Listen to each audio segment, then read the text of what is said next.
Good morning everybody from cold, wet Melbourne. Although I'm sure it's not as cold, maybe wetter, but probably not as cold as Ballarat. So, Chip, you probably outdo me in both accounting to infinity and in the dealing with cold temperatures situation.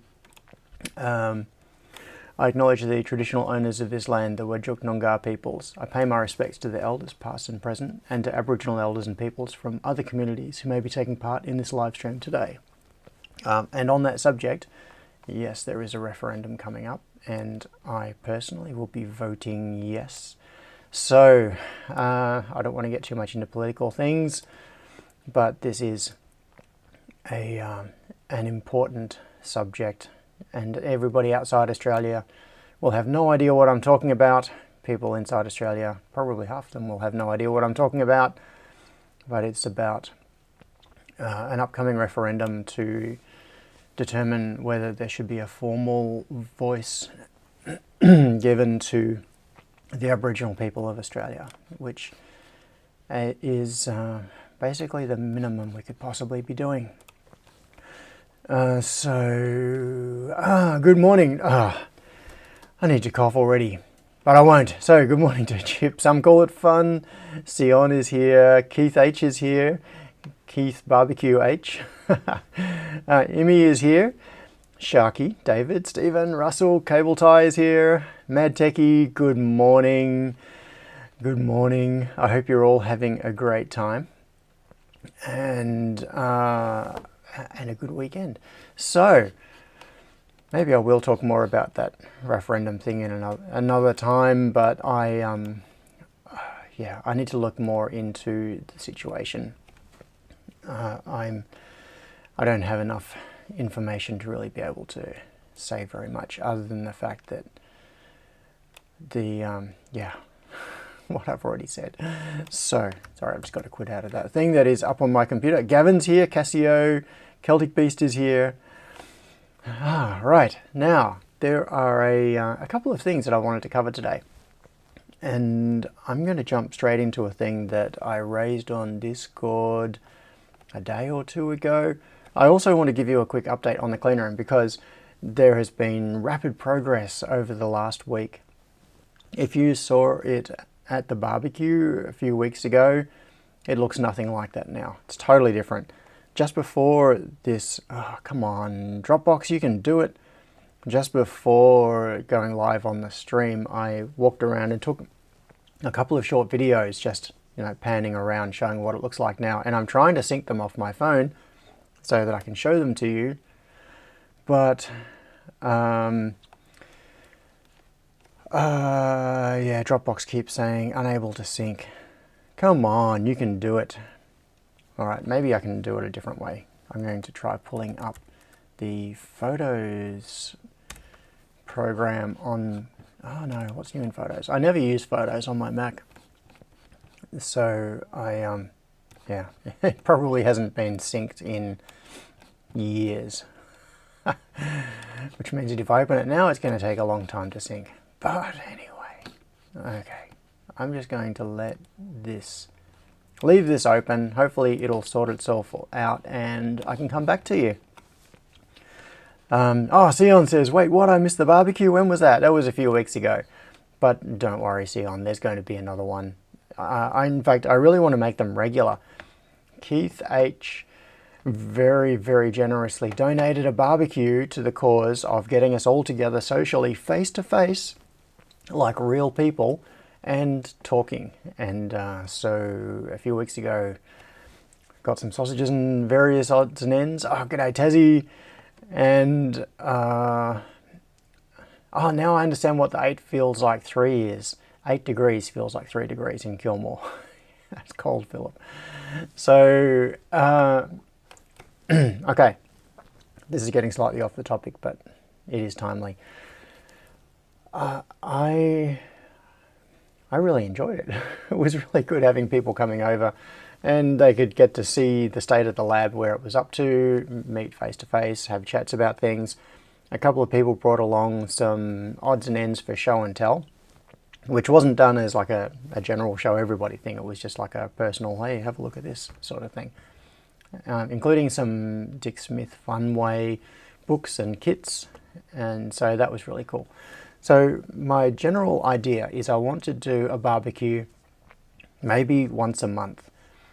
And the thing is that the Connected Community Hackerspace, which is the hackerspace down in Hawthorne, has a social evening on the first Saturday of every month.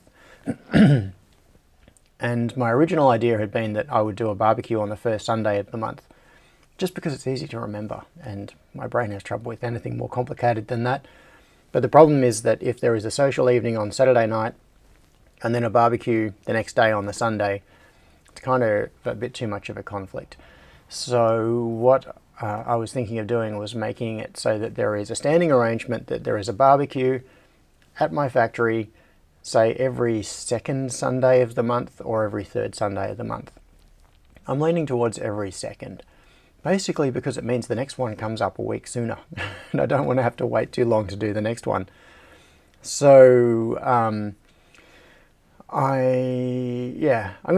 talk about that.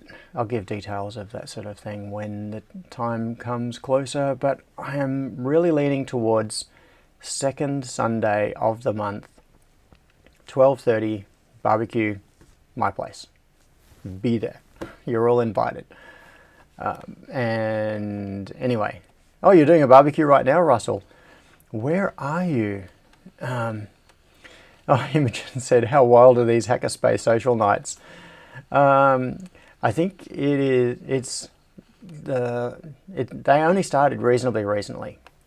It hasn't been going very long. It's one of the guys at the Hackerspace who initiated that, which I think is a really good idea. And the general plan is that the Hackerspace is open to members, and I think guests can come along. It's probably fine.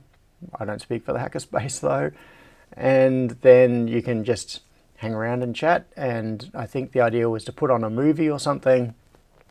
So if you wanted to, you could hang out and watch a movie together, or go to a different part of the Hackerspace and just chat. But the idea is to be there in a social context, not in a context of working focused on projects and using tools and making noise and doing all of those sorts of things. So yeah. Seattle, Washington. Ah, Seattle. Seattle, Washington. Hang on. Seattle, when you say Seattle, Washington, I have very little knowledge of US geography. I've only been there a few times. Seattle, Washington, which I know there are a few Seattles. Oh no, that is Seattle in Washington State. West Coast, yes, that is the one. Cool. So that is the Seattle from The Last of Us Part 2. Yes, I know. When you said Seattle, that's just what came to my mind because of, basically because of the line that Ellie says when she's climbing out of the sewer in Seattle. Right, anyway. I actually haven't played The Last of Us for so long. It's been a long time since I've got the PlayStation going and fired up a game. I still remember it way too well. Now, where are we? Barbecue, social stuff, yes, talked about that. Next thing is, last time, second Sunday in June is a long weekend, says Sharky. Okay. Is that a good or a bad thing? Michael, thanks for coming along. Yeah, I don't think it really matters. Good morning, Chris. And good morning, Stephen. So, I've got to collect myself. Yeah, I will put out more info about the next barbecue when it comes up, but I really think second Sunday of the month as a standing arrangement is the way to go. And anyway, the point of what kicked all of this off was Sion asking me about barbecue. What barbecue? Because I mentioned that people would have seen the state of the clean room at the previous barbecue. Johnny, He says, John, where are we? Yes, we're on Earth. Okay, so that's the question that Stephen was answering. Okay, so I'm just going to see if Dropbox is finally good. Yes, it has. Dropbox has finally done something. Johan, thank you for coming along. And it looks like it might have synced those videos that I just took a moment ago. So let me open. Why does it have 4? Oh no, only 2 of them are videos. That's all right. That one and that one. I'm going to open these up and bring them up on a screen where you can see them. Oops, there and there. And full screen it. Yeah, why not? Okay. Let's go to, I may need to mute it, I don't know. Go to that. Alright, so this is a video which I will play in just a moment, but the setting the context, this started with me standing directly in front of the glass doors. So the glass doors are at my back, and that's looking along the left wall, and you can see the on the left here there is like the step in, and you can see Nickel Make It, my homemade pick and place machine, is sitting there right in the foreground because it's right up close to the front. I moved it close to the front of the room so that I'd have room down the back moving things around, because we're still using this machine. In fact, I think it's even turned on right at this moment. You can probably see LEDs glowing on it. So yeah, this machine has been actively making boards up until a day or 2 ago, and will still make more boards, I'm sure. And so you can see there are power boards all down the wall. These are all the Z-Wave power boards. So there are 6 power boards down the left side, 6 outlets each, so 36 power points down that side, all power monitored and output controlled and stuff. So I'll play the video and then maybe pause it at different bits. So just sort of walking around a bit and pointing down towards the back, and there you can see the KO pick and place machines shoved down towards the back of the room. They're sitting on their trolleys. You can see the Bernie Boy reflow oven here. It's got drop sheets over it because I was just doing some stuff around this door yesterday. Little air compressor sitting on the floor there. And moving around a bit, you can see panning around past the doors, that is the Cray rack, which now has my networking equipment in it. So there's the Unify gear, the OXRS gear is in that rack. You can see some cables just sort of draped in the top of it. At the moment it's not in its final position because I still need to roll it out to do the final coat of paint on the floor. So the floor is painted white, but I've been working on that surface and it's been scuffed and knocked around a little bit over the last couple of months as I've been building things. And so what I'm going to do is, now that the walls are all done, I'm going to roll the pick and place machines out into the main factory area. I'll move Nickel Make It, which is just sitting on a table. We'll pick that up and carry that out and have the floor almost entirely clear apart from the Cray rack. And then I'm going to paint the entire floor in one coat so that it's a continuous coat. It's not done in little patches, to give it a nice finish all the way through. So step 1 is going to be, I will roll the Cray rack away from the wall and paint under where it's going to be, let that cure up hard, move it back into place, and then there is going to be a cable tray going to this. So network cable and power cables and all of that sort of thing, which are currently just thrown in the top of it, they will all be properly routed down on a cable tray to get to it. And then I will screw down the little feet so that it'll be lifted off the wheels and it'll be permanently in position and leveled up, etc. And then it will stay there. And then I can paint the rest of the room. So do a single continuous coat over the entire room. Yes, that is correct. It is 16mm white melamine. So yeah, basically, as somebody pointed out, it's a whiteboard room. And so let's see, does the video go on any further? You can see on the right there, you can just see the inside of the glass wall. And panning slowly back around and going for a bit of a walk, you can see the doors just there. So these are the doors that I put in a couple of days ago. And yesterday I put in the strip above the doors to seal that off, and I put in the sheets on either side of the door, which I couldn't do until the door was in place. There's still some finishing off to do.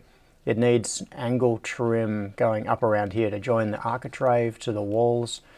There still needs to be lining in the ceiling in between the beams, and more lights. Lots more lights, many more lights.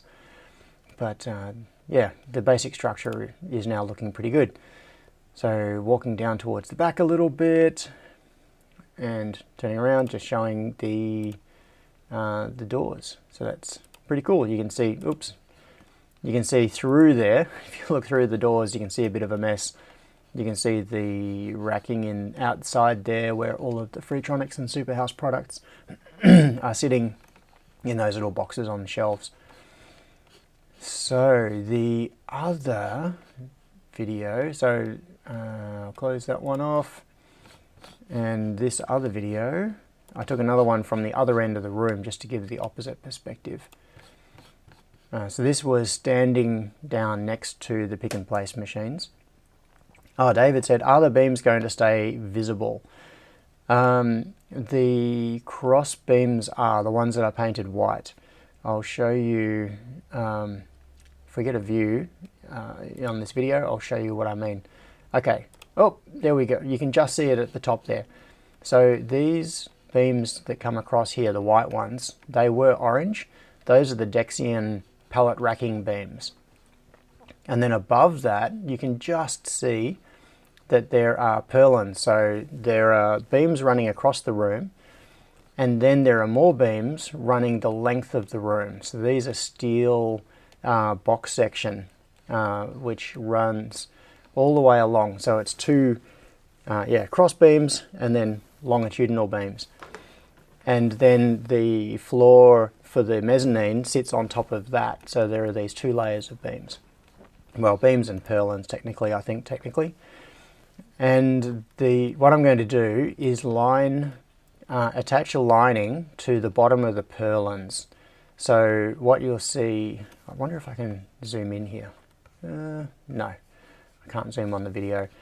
So this area up here, there is going to be lining that goes onto the bottom of the purlins, and but is above at the top level of the beams. Anyway, long-winded explanation, don't know if that helped. So the cross beams are going to be exposed, yes. So turning around a bit more, I should have brought it around to this level because then you can see more what's going on with the longitudinal beams, etc. So then, oh look, it's a sea of blue. We got so many moderators in the chat. Yeah, doors. I need to put some weather stripping along the bottom of the doors to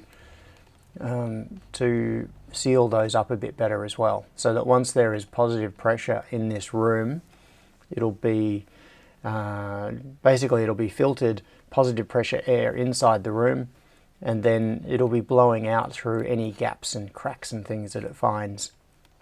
So I'll seal up the bottom of the door there. I don't really want this to be a transit door, like something that you just regularly walk in and out. The idea here is that there are double doors that are big enough to bring machines in and out, so that if I need to roll a pick and place machine out into the factory or whatever, yeah,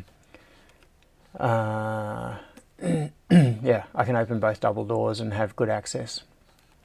But most of the time I expect that these doors will stay closed and access will be through the doors at the front between the lab and the cleanish room. So panning around a little bit more and looking at there, so you can see the glass wall at the front, you can see the cray rack, and just in there where my cursor is spinning around, that's my desk, and right now that's where I'm sitting. So from there, it's actually really cool. Where I can this has turned out as pretty much as well as I could possibly have hoped for. What what my plan was. So I can sit out there at my desk with these monitors in front of me and look to my left, just a little turn to my left, and I'm looking straight through the glass wall down the length of the clean room. So I can see everything in there. So the idea is that the room I'm in now will be like the human room, where it's comfortable and the computer is here and everything is here, and that will be the robot room, the cleanish room. So that's where the pick and place machines will be. And yeah. Now another thing that you can see is there is a thing on the right here which I'm going to have to do something about, so I need a little door or whatever across that, but that's a future thing to deal with. And yeah, so that's looking back into the front lab area, which in that view looks really small, but that is that's a fairly big glass wall. And this room is, how wide is it? 4.2 meters, I think. Yeah, so it's 4.2 meters wide by 11 meters long, give or take. Just under, I think it's just under 11 meters. Something like that. Sion says, I have to be honest, I prefer the tent. Yep. Right. Oh, David pointed out demand paths and goat tracks. Yes. So I don't know if that was in response to everything. Oh yeah, they look so nice that they'll become the main entry and exit goat tracks. Yeah, demand paths. It's one of those things where if you, yeah, demand paths and goat tracks. Like when you have a house on the corner of an intersection and there's no fence, and people take a shortcut across the front lawn of the house, and eventually there ends up being like a track across that corner. Demand paths and goat tracks. So yeah, Cable Tie says we need to plant grass for a while, and then we'll see where the demand paths are. Yeah.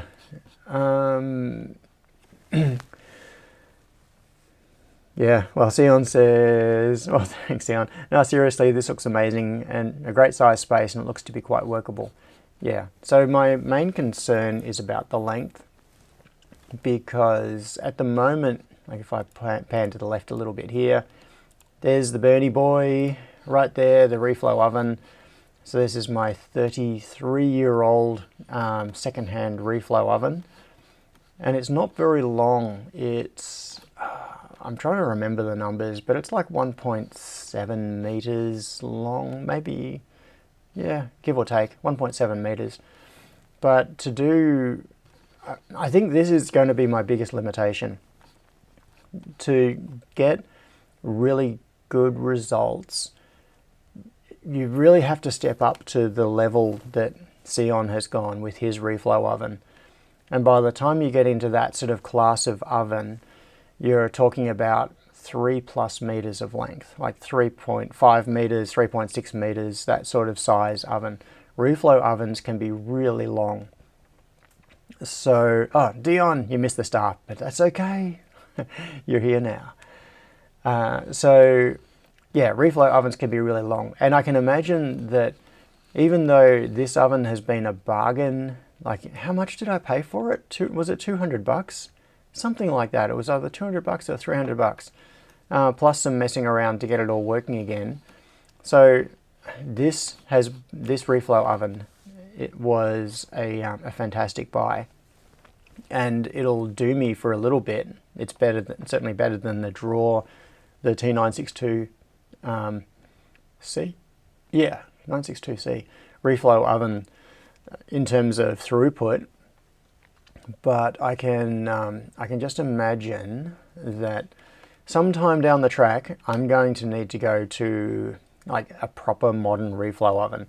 And when I do that, my 10 point whatever it is meters of length is going to start to feel mighty squishy, particularly if I do end up wanting, you know, board stacker or yeah, solder paste machine or whatever at the front end of it. So yeah.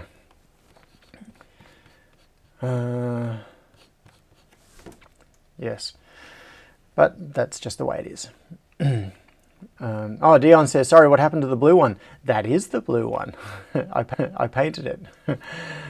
So yes, it went from being the blue reflow oven to the red reflow oven. Windick says, can I use a Kmart or LD oven instead? Yes, you can.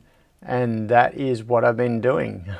Oh, Stephen says, vertical conveyor up to the mezzanine for more room. Double-decker solution. Now you're talking. Yeah, Keith says it's hotter when it's red. Yep. Chip says, I can foresee you opening the glass doors to make room for the first machine for a big project. No, hopefully not. And I'm kind of coming to the conclusion that I am not going to have all 3 pick and place machines active on the line. I think what's going to happen is I'm going to set it up with 2 machines and then have the third one not part of the line, maybe for continuing development of OpenKO. And yeah, I just don't see myself needing the third machine active on the line in the short term at least. So that gives, well, if I move it off to the side, then it's a bit of a problem. Anyway, we shall see. We shall see what happens. All right, where was I? Yes, back to panning around the room. Oh yeah, okay, so stopping at these doors for a minute. My plan had always been to paint these doors white and make it so that it just sort of disappeared into the wall. Apart from the fact that there is glass there and a handle, make it so that the view, yeah, you'd be able to see what I mean better from the other video looking down. But the idea being that it shouldn't be an imposing thing on the wall, it should kind of just vanish into the wall. But recently, yeah, when I put it in, it actually feels kind of nice having this timber effect in there as a contrast to all the stark white. Because the more white I've been making this room, the more it's, I don't know, there's a strange feeling about it. It's almost like it's too much. It's like you're standing inside a spaceship, like a sci-fi concept of a spaceship, which was always my goal. But it just feels kind of unsettling in your stomach. It's hard to describe. Like being inside the loading screen of the Matrix. And so having the timber kind of warms it up a little bit. Yes. Red heart emoji quick.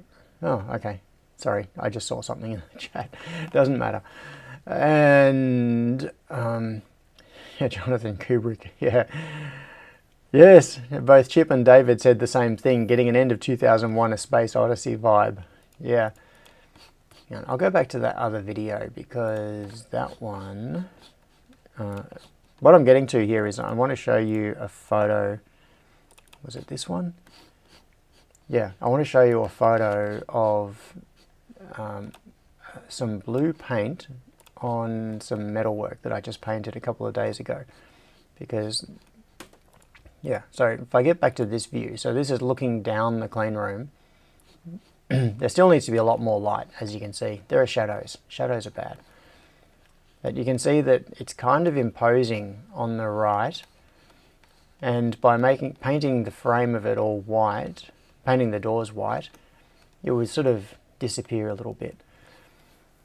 So the alternative is to paint it blue, which might come as a bit of a an out of left field thing.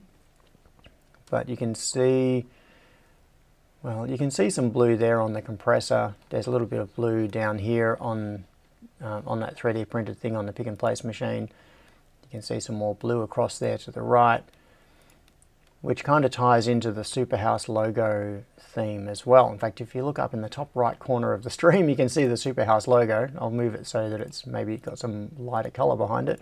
You can see the blue in the super. There we go. So the blue in the super. So I could go for that sort of color.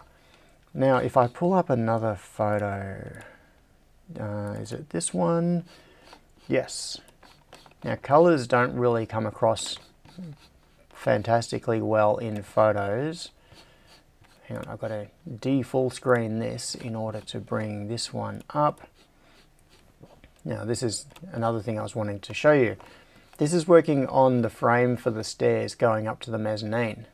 And you can see at the back here, there's an upright frame. This is, how big is it? I think it's 90mm square steel section. There is a square at the top, or it's not quite square, so a rectangle at the top, which is the support for the landing. And then there are uprights. So you can see there's an upright. If I zoom in, can I zoom in more? Come on.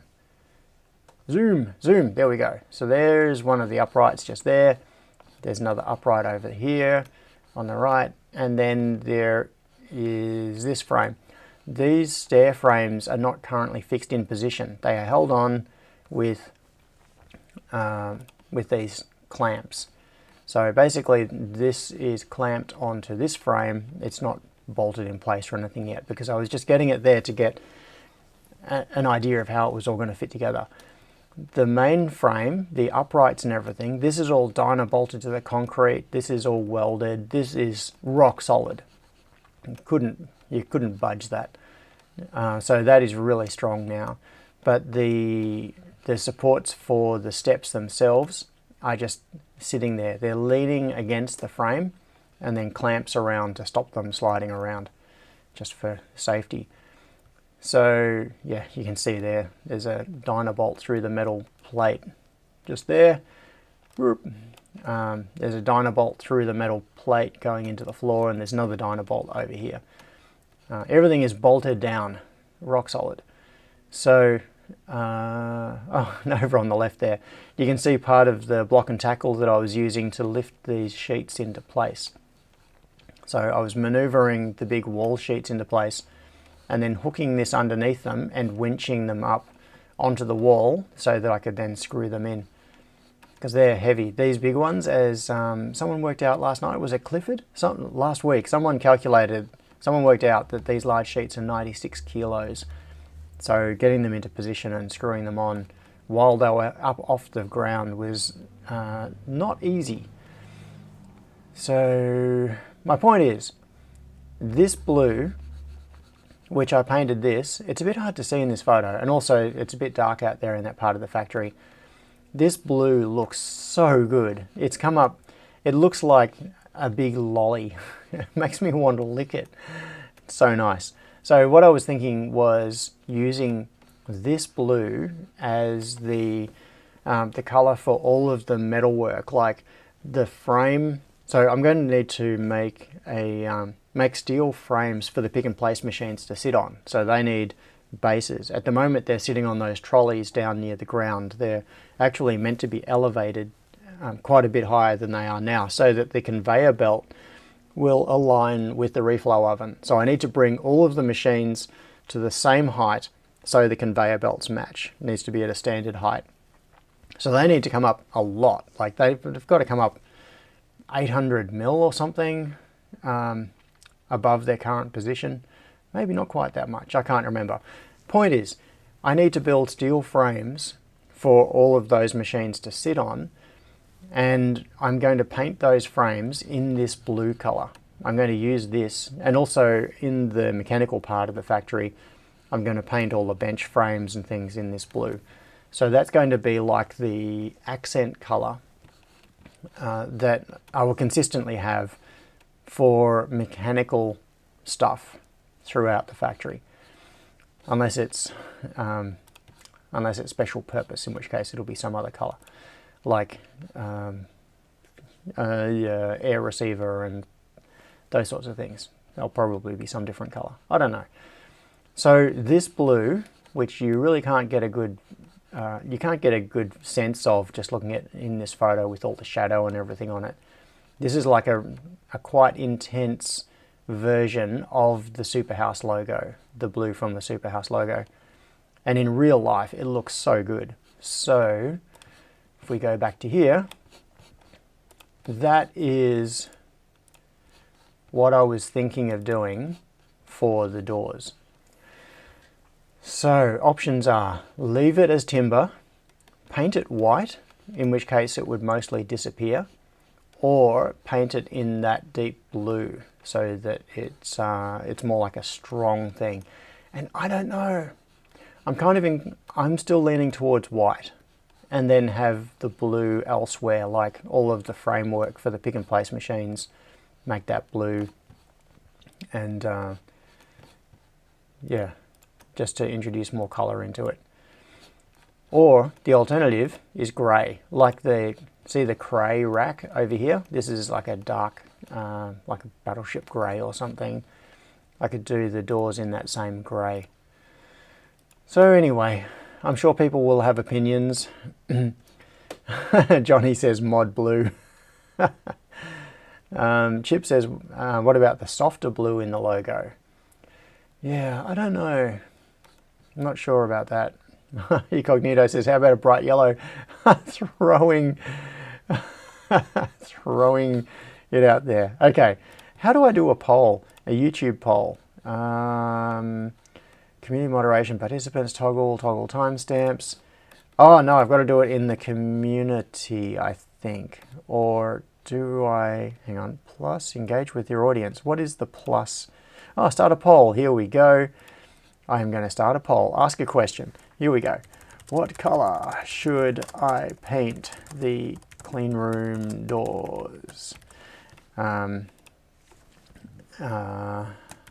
Leave timber. I'm going to put some options in here.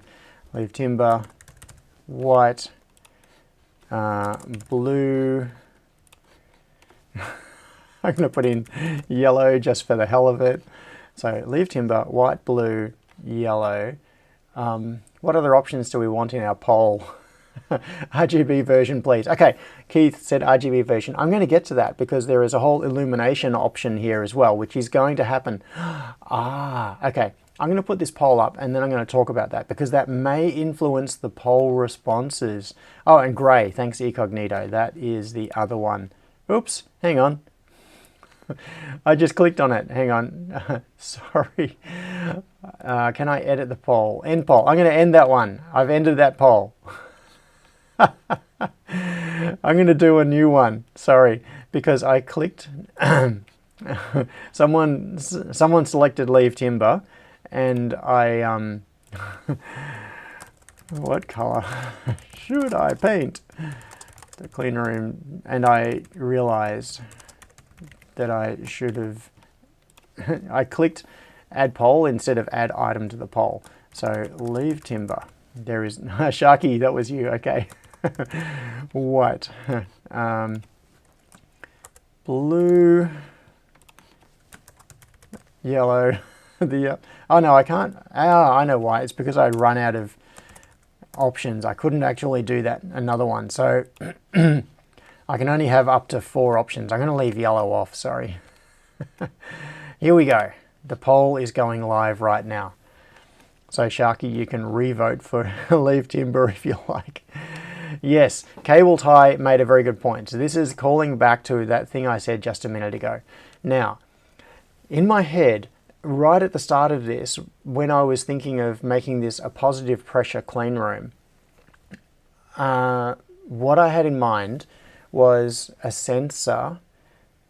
Well, I'm going to put barometric pressure sensors both inside the room and outside the room so that I can see the pressure delta.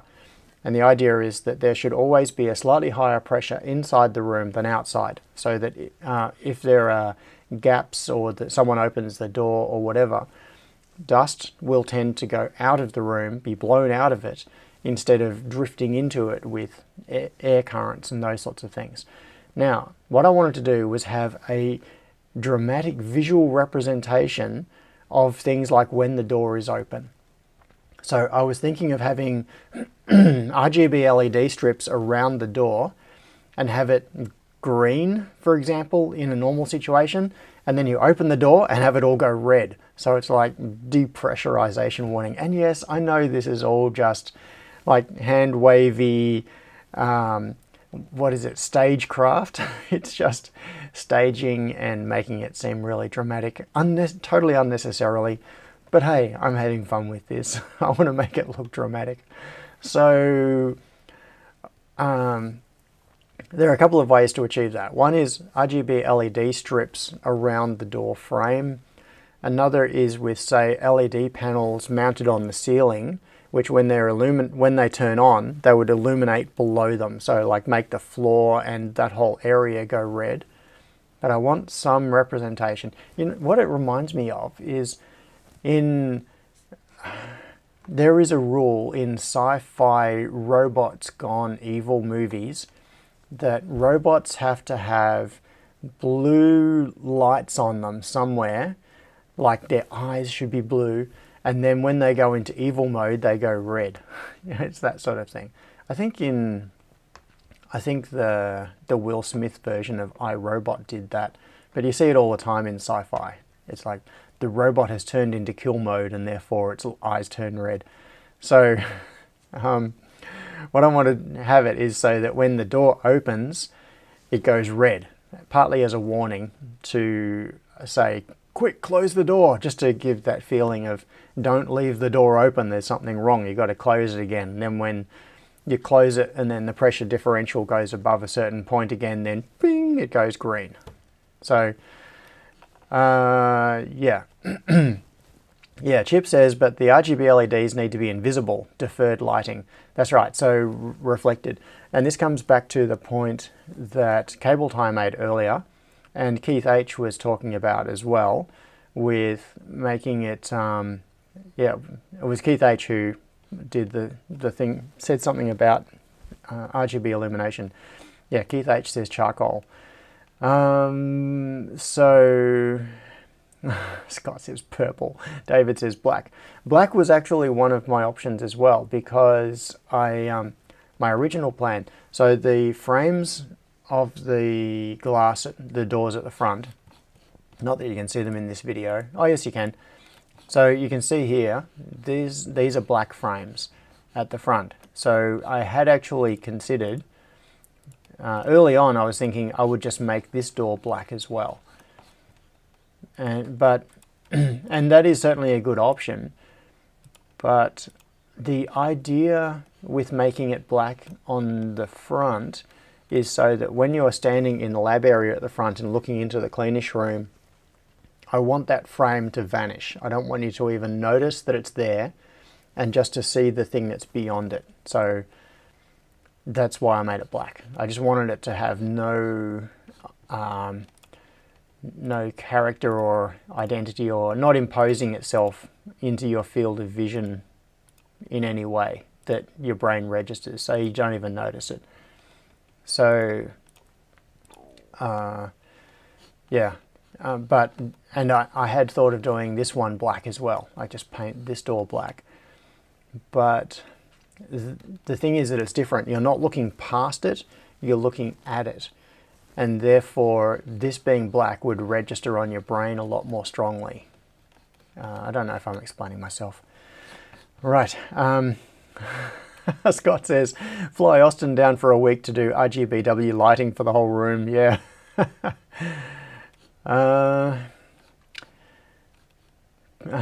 David says, klaxon when the door is open. Yeah. I need some Star Trek sound effects. Cable tie. That's classic. Sorry, I'm just catching up on chat. Cable Tie says, moving green strips to guide how fast you should go through the doors. For those of you who aren't in Melbourne, that is a call to the lighting that was installed recently in the tunnel. There are a couple of tunnels in Melbourne, like road tunnels, and there is one that is just in close to the city, and it's quite a long tunnel, and the exit, when you're leaving the city, the exit is quite steep.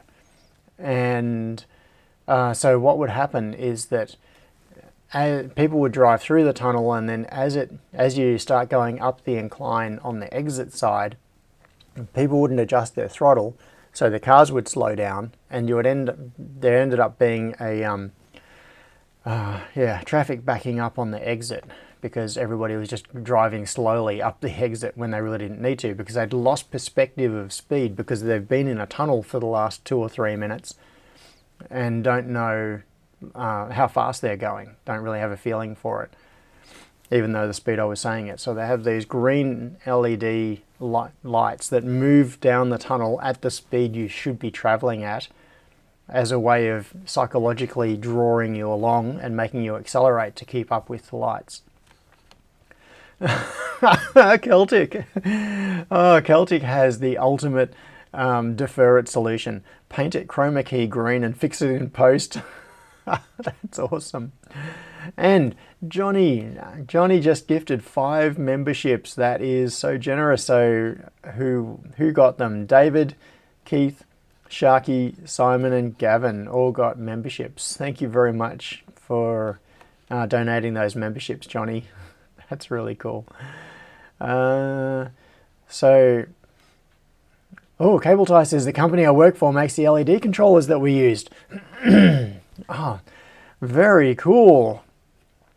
Nice one, Cable Tie. So maybe if I get Austin and Cable Tie together, we could do some really serious lighting projects. Now, where was I? Yeah, Geller Geek says, or painted Disney's Go Away green or sky blue. Yeah, Go Away green. So the chroma key green, like the Celtic Beast suggested. Mad Techie said, did it work? Yes, there has been a significant increase in average speed through the tunnel, and what are the metrics? I saw a preliminary report on it. It hasn't been in operation for very long. It's quite new. But what they did was a whole lot of traffic flow analysis before installing it, and then obviously they're continuing to do traffic flow analysis after installing it. And the initial report that I saw said, yes, it has made a significant difference to flow through the tunnel. Average speeds on the exit side of the tunnel are significantly increased, like getting up closer to the speed limit, and throughput is higher. So, it seems to have worked. Johnny says, don't chroma key the chat, they will disappear. Yeah. Yes. Cable Tie says, I hadn't heard that. Yeah, there was, I can't remember the numbers, but it was significant. It was, I will just be making numbers up if I tell you, but my memory tells me is that it was something like an 8% increase in average speed through the tunnel, or, it was not a small number. It was changing absolutely nothing except having this visual indication of how fast you should go. And yeah, it quite dramatically changed the traffic flow through the tunnel. So Austin points out, reminds me of the fact that with long underground escalators, they have to be careful with the design of the ceiling, as it throws off people's balance and view of the horizon. Definitely. There are a couple of really long escalators in Melbourne going into the underground, into the city loop. I can't remember which station it is, but there is one in particular that when I go down it, I feel like I have to hold on to the handrail because I feel like I'm going to fall over. It feels like I'm falling forward, and it's because the ceiling is just I think it was just a featureless smooth ceiling, and it just totally throws me off, and it feels like I'm falling down a shaft when I look down the escalator. So I think they may have even done something about that since, like put a mural down it, or just a pattern or something. There needs to be something visual on the ceiling above the escalator, so that as you're moving, you get this sense of the fact that you're moving, and your eyes can see fixed points that match the sensation that you're getting, so you know that you're moving in a certain direction. Ah, Johnny says car wash makes me feel like that. Ah, Stephen says Parliament. Yes, cable tie says Parliament. Yeah. Yes. Some Call It Fun says, I wonder if the escalator ceiling should be timber, white, blue or grey. Thanks for reminding me of the poll. Let's get back to this poll. Where is the poll? I can't actually see it, so I've got no idea. How do I get to it? I think I have to end it in order to see what the results are. Hang on, what if I click on here? Okay. Well, I can see it now. So at the moment, white is winning with 34%. Blue says 25%. Leave timber also says 25% and grey says 16%. Alright, so I'm going to leave that up for a little bit longer and we'll see what happens. So Kim said, there is MRT at 1 North in Singapore that gives me the exact imbalance falling sensation. Glad to know I'm not crazy. No, you're not crazy. Other people do that too. Yes, Philip, so Parliament, yeah. It seems to be that everybody... everybody concurs that it's Parliament Station that has that crazy escalator that just seems to go on forever and screws with your sense of balance. Cable tie says quick end the poll because white is winning. Tassie says to have your vote counted you must click on like. Celtic Beast, was Hound's Tooth an option? What is Hound's Tooth? That's a reference to something, but I don't remember what. Hound's Tooth. What? The Hound's Tooth Wikipedia. Okay, it's a Corellian Engineering Corporation light freighter used as a personal starship of Bosch. Right. Oh, no, it is also a duotone textile pattern characterized by broken checks or abstract four-pointed shapes. Okay, let's bring this up. I'm going to bring this up so that you can see it. Where are we? This is going to mess with your head too, probably. So this is Hound's Tooth. Celtic Beast says Hound's Tooth is the David Jones pattern. Yeah, it's a tessellation.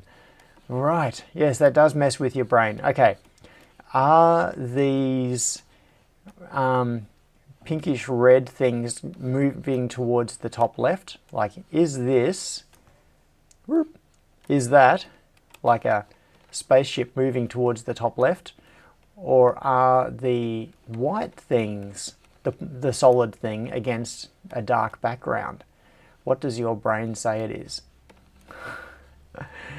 Could be either, could be both. Yeah, let's not paint it in that pattern, particularly not if I have to do that by hand. Yeah, is it red on white or white on red? Correct answer, yes. Thanks, Scott and Johnny. Dodgy says red to top left, no movement. White background, red moving to lower right, says John Nelson. Oh, okay. No, it's okay, Celtic Beast. I'm amused by things like that. So it's, yes, okay, so we're chasing a squirrel, but anyway, it's an interesting squirrel. Now, the point of all of this, okay, so I'm going to get back to the poll. Ooh, a couple more people have voted for Leave Timber and for Blue, which has slowly decreased White's lead. So you're in danger, Cable Tie. 46 votes. Well, we've actually got 46 votes, and we've only got 55 people in the on the stream right now, which means just about everybody who is on the stream has voted. I should probably end this. When should I end it? 47 votes. Someone just voted for white and it just went up again. Now, okay, so backing up. If it is made white, what that means is that it is a better medium for reflecting illumination. So if I put colored LED strips, for example, oops, got to stay within view, colored LED, RGB LED all the way around the door, if the door is white, it will reflect those LEDs, so it'll be a lot more visible. Yes. Right. So Keith says, oh, white on the inside. I think Keith has the winning answer here. Yeah, okay, hang on. I'm going to end this poll. So someone else just voted leave timber. So leave timber has now taken over from blue. But, I'm going to end poll in 1 minute. So if anybody else wants to put a vote in, it's not too late. But I think that Keith has struck on it. So I hadn't even considered doing it different colors on the two different sides. I hadn't even thought about the outside view, but Keith is absolutely right. Blue on the outside, white on the inside. So that gives us both. Cable Tie says yes, what Keith H says. Philip says, can I change my vote? I don't know. Can you? I don't know if you can change the vote on a YouTube poll. So we now have 50 votes and we have 55 concurrent viewers, some of whom I'm sure have fallen asleep. So I am going to end this poll and end poll. Okay, ended. And the results are, the winner is white at 31%, leave timber at 25%, blue 25%, grey 15%. So, Philip says, I now want to vote white. Okay, so what did you vote for previously? So that mentally we can subtract the, whatever it is from that one and add it to the white. At the Mad Techie, what colour to paint the edges? No. Okay, it has to be a transition from blue to white, like a smooth transition. No, I don't think so. Now, yeah, Celtic Bee suggested white inside, timber on outside. Scott says white inside, blue outside, timber around the edges.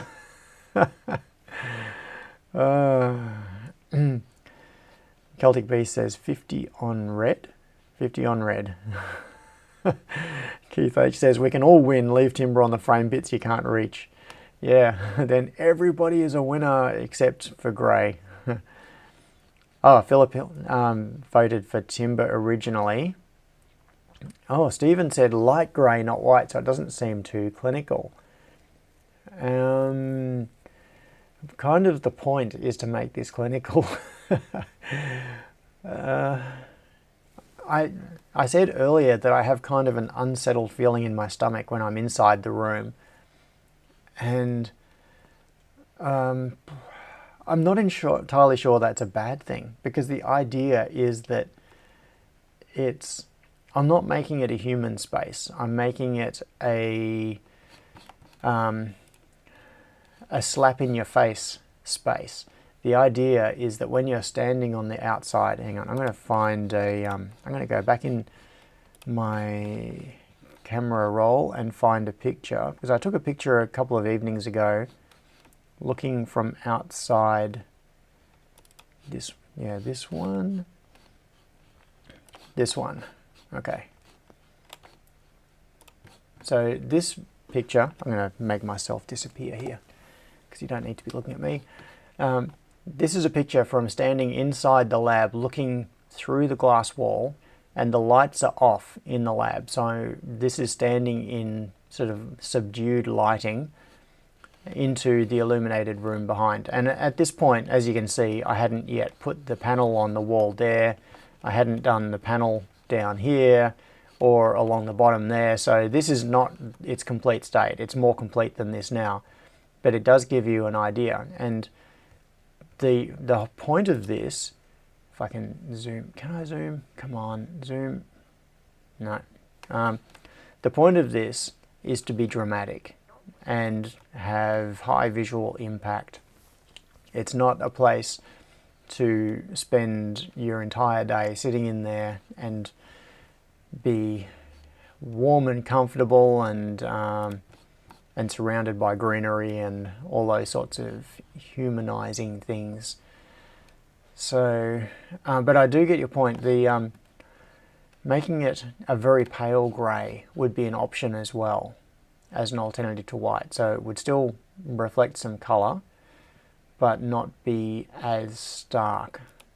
So I'm not sure. Yeah, I don't know. Okay, I do actually have a couple of other things to talk about. I will get to them. Oh, Stephen said, just ask ChatGPT what to paint it. Stephen said, there's a lizard infestation. Yeah, there are geckos on the walls, that's right. All the glass has Audi logos on it. Celtic Beast says, mount a white roller blind above the door and just pull it down. Problem solved. Oh, yeah, if it's not going to be opened, then it can just be hidden. That's true. That would be an option. Yeah, John Nelson said it's a medical operating room. I think I might have already just quoted that. Yes, that's the effect. So I know I've said this in the past, but to just to reiterate it, because this kind of guides it illustrates the way I'm thinking about this. The analogy that I have in my head is a sci-fi fantasy concept of an operating theatre. So it's like, what would an operating theatre look like on the the Enterprise? You know, that sort of thing. That's what I want this room to look like. I want people to look at it and feel like they've fallen into a science fiction movie. Dodgy says, if you tell ChatGPT the current option, it will tell you purple. Right. Keith H said, OXRS blind opener coming up. Yeah, well, electric blinds should not be a problem, because that was what I worked on many years ago, and I still have a bunch of blind motors and the controllers and things that I designed for them. Right. ChatGPT will suggest sky pink. Now, oh look, our concurrent viewers has dropped dramatically. People are running away from this conversation. Okay, so just bringing this back up again. So one of the next things that I need to do is fix this in place and build the stairs that go up onto the mezzanine area, because as people who came to the barbecue saw, to get up there at the moment you have to walk all the way down the back. So down this area on the right here, where the lights are all turned off at this point, you have to walk down through around there, around the back of Lachlan's mezzanine, and then around to his mezzanine, around to the stairs that go up onto his mezzanine from the other side, and then step across from his mezzanine onto mine on a piece of timber that's sitting on the on the purlins. So it's not exactly convenient, and yeah, I need to get these stairs set up so I've got direct access straight up. And for context, so what you're looking at there is the other side of the clean room wall. So these are the melamine, you're looking at the back of the melamine panels, and this is the back right side wall. In fact, just to the left of this view is where those double doors are. If I turn to the left just a little bit, you would see the doors. So this is what it looks like from the outside. And then I'm going to put something on here, probably just plasterboard. I'll stick that on this Dexian framing to just enclose it a bit from the outside. At the moment it's a bit like, you know, stage or film props, where from the inside it looks like a lounge room, and then you go on the outside and you see it's just a timber frame, and it's not a real house at all. That's really what this is like. It's like a staged environment. Yeah. Dion. Okay, back again. Sunday is cleaning day. Welcome back. Stephen said, if anything, the floor could be a grey instead of white, so it doesn't look dirty after walking on it for a while. Yeah, I did consider that, making it a like a light grey, but then I just decided on white. I do have the I have slip-on shoe covers and a dispenser somewhere around, so I don't know yet whether I'm going to bother with that. But I do actually have that dispenser, so that what you can do is when you walk up to the door, you put your foot into the little box and it snaps a cover over your shoe. So then you pull your foot out and then put the other foot in and it snaps the cover over that shoe and then you can walk in. Yep. Philip says all front, no substance. Yep. Dion says garage floor coating for non-slip. Yes, that's what it is. It is, what is it? I can't remember. I think it's Taubman's, yeah, it's Taubman's Jet Dry paving paint. So it's a non-slip paving paint. The finish is really good. The surface on that paving paint is excellent. It's really hard, smooth, a little bit grippy. I like it. It comes up really well. Yes. Oh, Imogen and suggested resin flooring with purple glitters. Yeah, glitter flooring, that would be awesome. Stephen says paint it like the inside of the classic TARDIS. I don't remember what the classic TARDIS inside. I'm just doing a quick search for it. Oh, there are lots of different looks for the inside of the TARDIS, aren't there? Yeah, so what was the classic TARDIS? There's... I'm going to do TARDIS inside original. Oh, okay. So, bring this up.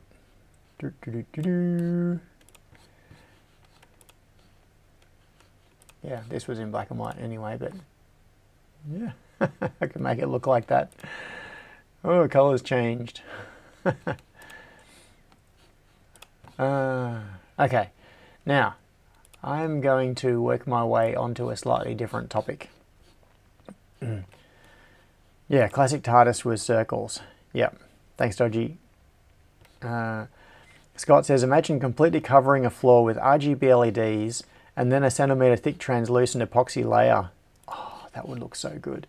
Oh, which reminds me, I'm going to find something. There is a project that I saw and retweeted just recently.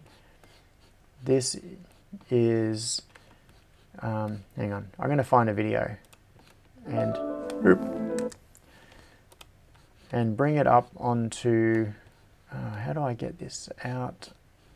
All right, I'm going to bring it up here and full screen it. I'm not going to play this whole video, but I'm just going to show you some little bits in it because this is super cool. This is a really cool project. Now what you can see is it illuminates as he moves his hand across it. Now the rest of this video is the process of designing it. You can see he's laying it out here in, what is that? Doesn't matter what the software is.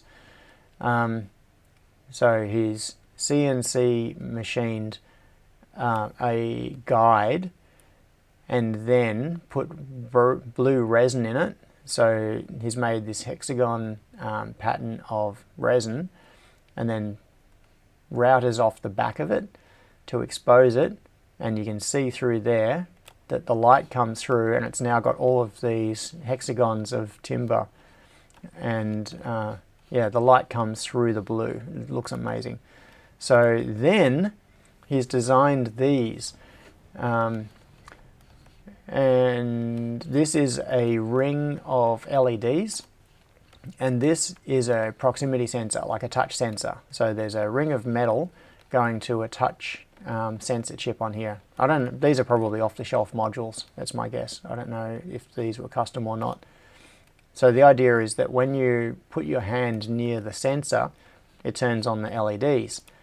And then each one of these, there's a lot of soldering there, and then these were all wired into this so that, I'm going to play this little bit here, so that as you move your hands across it, it illuminates.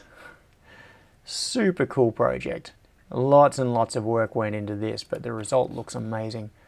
I don't want to get myself copyright banned on YouTube or anything, so I'm just playing little things of this rather than the whole video. Oh, and with the cat lying on it. Yeah, sorry, that just reminded me of that when you were talking about it. Okay.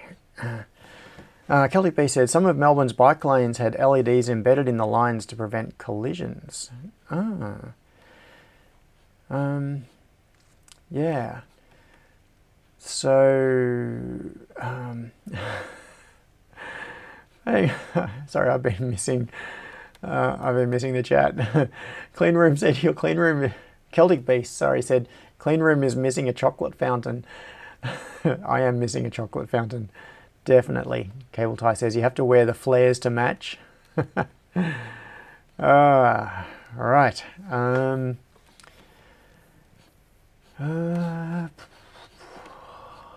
What am I doing? What am I doing? I threw myself off by going after that, by chasing that squirrel. So, got to pause for a second and reset my brain. Dion said, Little Collins and Swanson has those LED lights on the footpath. Yeah, okay, so there are something that you might have seen, I've seen this at a number of conferences and different events, is, in fact, I saw this at a maker fair in Sydney many years ago. It's an installation that has a video projector mounted up on the ceiling, pointing straight down, so that the video projector is putting things onto the floor. And I just realized that this floor is like a screen. I could project down onto it. And I have two old video projectors. So they were given to me years and years ago. I haven't turned, they must be like 7 or 8 years old. Like they were given to me 7 or 8 years ago. And they were old then. So they're terrible resolution. I think they're probably, you know, surely they wouldn't be as bad as 640, 480, but you know, they're that sort of thing. They were very early, small video projectors. In fact, I think they might even be RGB in, like, not RGB. I think they might even be VGA input or something, like very early days LED, I can't speak today. Very early video projectors. So what I could do is get those two video projectors, mount them between the beams pointing straight down, and project something on the floor. I could do one, for example, inside the door so that it's projecting something onto the floor inside the door, because that part of the floor will always be clear. There won't be anything on it. There'll be machines down the middle of the room. There's going to be a bench down this left wall all the way along.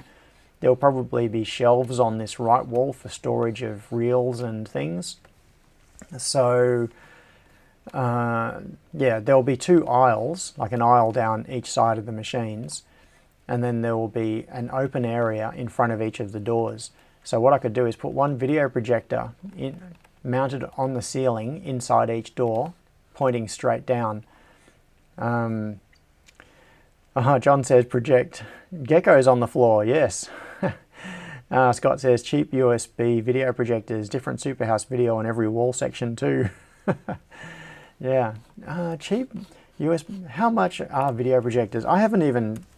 Video projectors were one thing that were kind of the cool technology for a while, and people had them at home for watching movies, but they were never great in terms of contrast and brightness and color reproduction and those sorts of things. So video projector, so you don't really see them very much these days, apart from in things like conference rooms. Home theater projectors. Okay, I'm going to have a quick look. JB Hi-Fi video projector. Oh look, they've got one video projector, it's a laser TV projector, and it's $5,500. No. Okay, what else have they got? Nebula Capsule 3 laser projector, $1,800. Ooh, there are some that are actually cheap. I am really shocked at how cheap some of these are. Look at this one. Hang on, I'm going to bring this up. $149. I had no idea they were this cheap. Look at this. It's 720p HD resolution, 100 lumens, and it's $149. That is really shockingly cheap. So native resolution 800 by 480. Yeah, so the resolution is pretty bad. Wired and Wi-Fi capable. And HDMI input. All right. So cheap video projectors are what a thing. Yeah, and Dodgy says you get what you pay for. Hang on, I've got a cough. Yes, I totally understand that you get what you pay for. And this is not the sort of thing that I would get if I was wanting to sit and watch a movie, for example, because the resolution is terrible at, where was it, 800, where was it? 800 by 480. That resolution is really bad for watching a movie or anything along those lines. But for throwing something kind of atmospheric onto a floor, and it's just going to be things like stuff moving around, or maybe numbers, like or a logo, I don't know, something like that, that's probably okay. That would do the job. Yeah, as Scott says, don't need HD for projecting a message on the floor. Yeah, and Cable Tie says, but if it's just for some cool effects, that might not be a problem. Cool effects. Yes. So, right. I'm glad I talk to you every week because I get so many ideas. And the thing is, I walk away from the live stream with my head buzzing with ideas and then I forget them all. Too many things to do. But I do have those two video projectors sitting. In fact, I know where they are. They're up on the mezzanine at the moment. I know because I moved them, because I've been shifting everything around, trying to make some space. Oh yes, Cable Tie says, did someone say OXRS? Yes, that was one of the things that I was going to talk about possibly today, but I may not even get time. And the thing is that to do that, I need to do a little bit more homework. Last time I did some OXRS coverage, I made the mistake of jumping straight into it without checking with the people doing the actual work first, and it was a bit premature. So I was trying to show something that wasn't really in a prepared state, so it didn't show it off as well as it could have. Oh, Imogen has a good idea, asking she who shall not be named to take notes. Oh, Dion says, you need my new to-do app when it's done. You're doing a to-do app?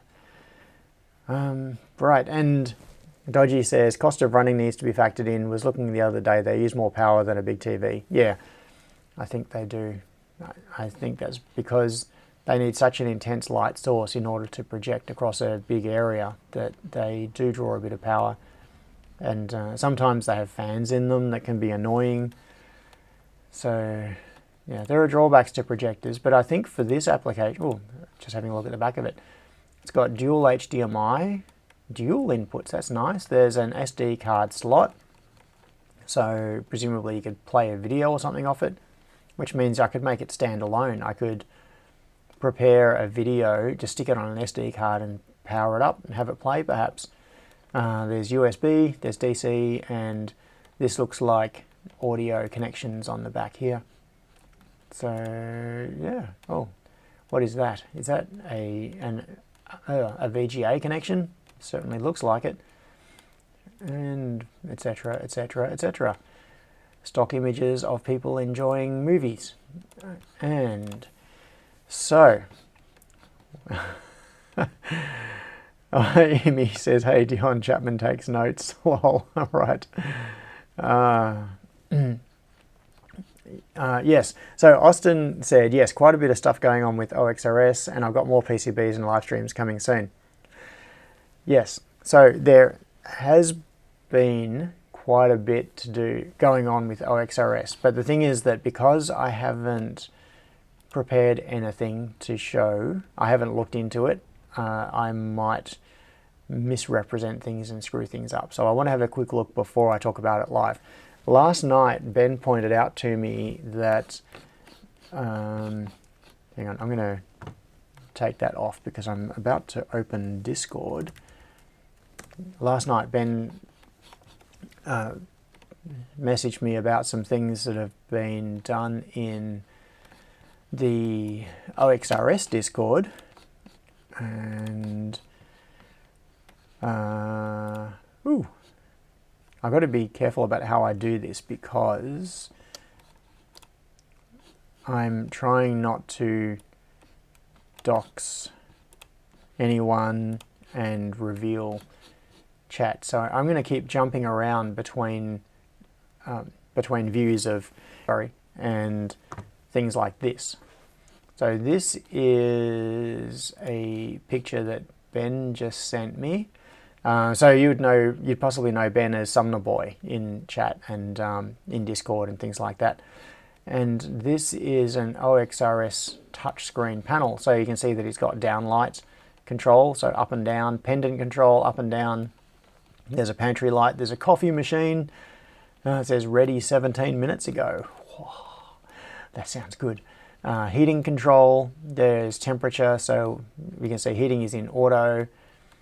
21 degrees, and so it looks like the set point is set to 21 and it is currently 23.4 degrees in the house. Outside is 12.4 degrees, so it's chilly. 78.7% humidity. Kitchen looks like there's more down. Oh no, this is the bottom panel. So this is the kitchen panel that it is currently displaying, and you can see the settings icon on the bottom right and the home icon in the bottom left. So this is one of Ben's implementations. So a house and wiring it exactly the way he wants it to be wired. And it's basically OXRS stuff all the way through. So he said that he posted some pictures in the OXRS Discord and that I'm allowed to show them. So just with that disclaimer. But I just want to be careful about what I do show. Rec 32. So somewhere, I'm just looking for it. Ooh, this is nice. Okay, open in browser. This is the rack in Ben's house. And so, hang on, I'm back in Discord here. So 3 Rack 32s in production. So you can see, let's see, can I zoom here?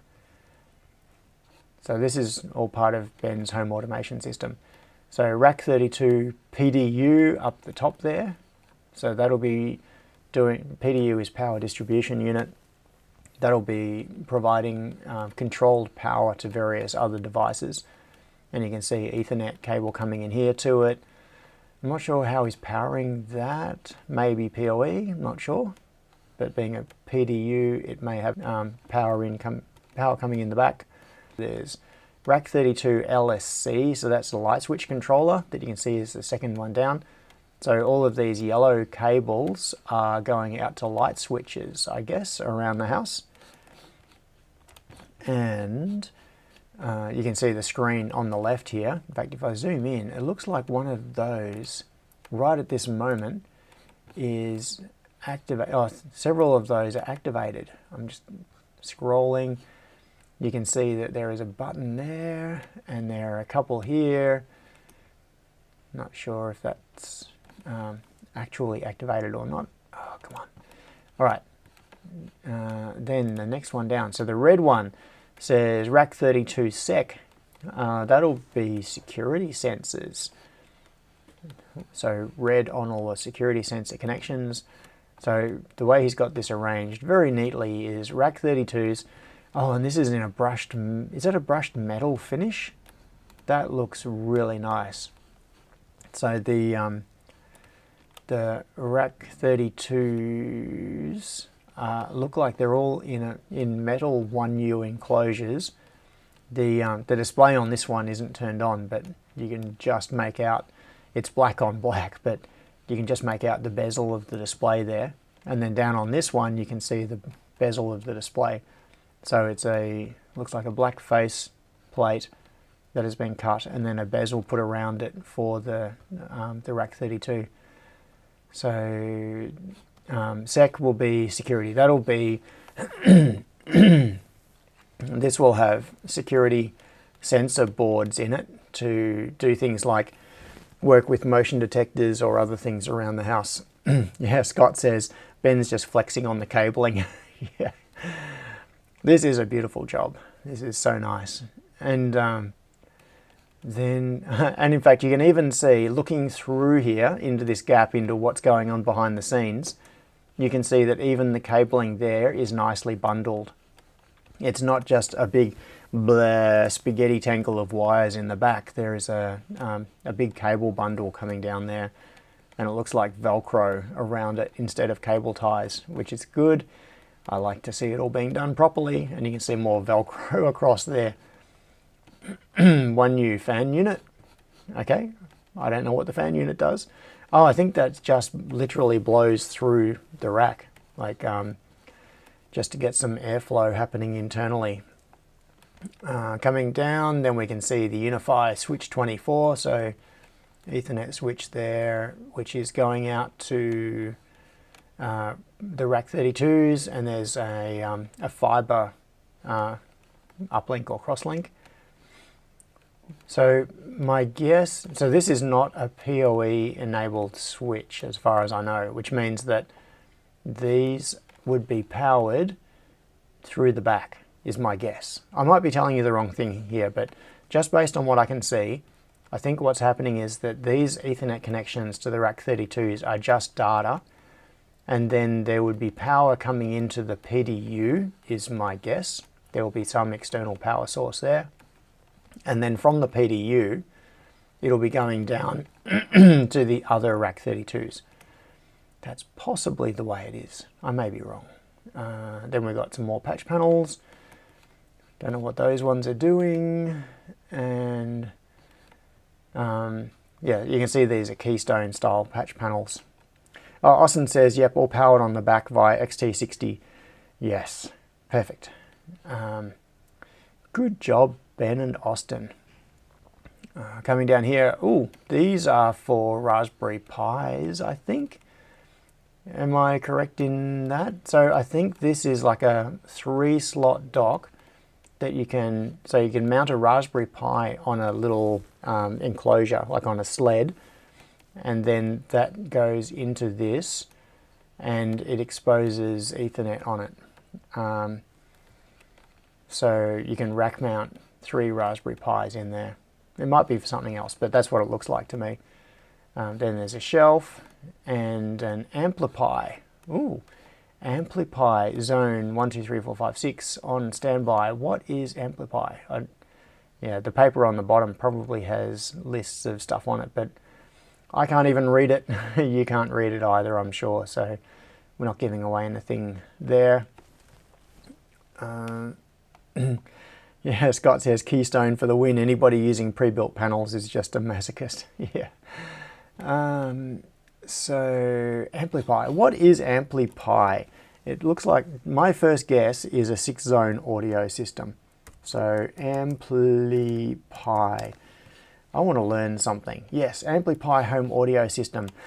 Ooh, this is interesting because this is something that I have never really got into, and it is something that I want to do more with.